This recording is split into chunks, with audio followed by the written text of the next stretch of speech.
Some of the most common accessories that I like to utilize in this population is a row of some sort. Rhomboids and lats do a lot of work if you have any sort of shoulder instability or any sort of neck instability.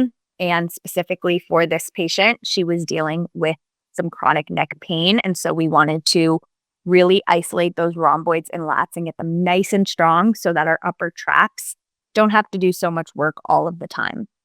When I have a patient that has upper traps that are maybe more of a burning sensation, there's something called coat hanger pain that comes along in this population. You think of a coat hanger from your suboccipitals to your traps, right around.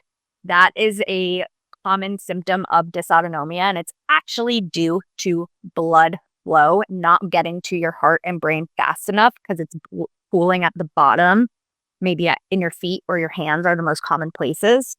And it can be really frustrating when you are doing all of your exercises and you're still like nothing is changing, no massage is changing the pain, no short-term relief from anything.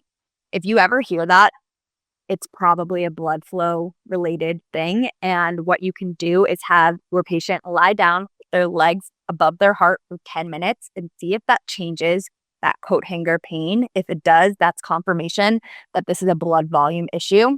And we can work on the blood volume, increasing our blood volume via things like salt, compression, legs up the wall, nervous system regulation strategies. We're going to get more into that in a second. But it is important to note that there are certain conditions in this or symptoms in this population that seem musculoskeletal in nature, but might not always be musculoskeletal in nature.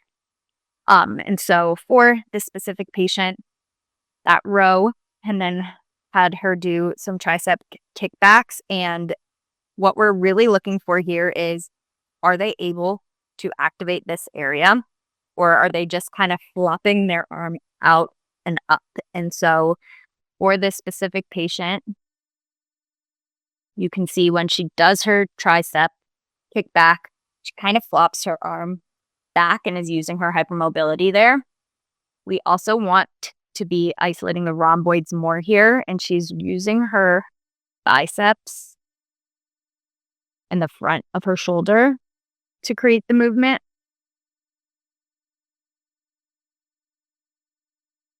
And we are going to learn how to isolate this area instead. And so a good cue I like to use for this is arm or elbow to hip instead of straight up.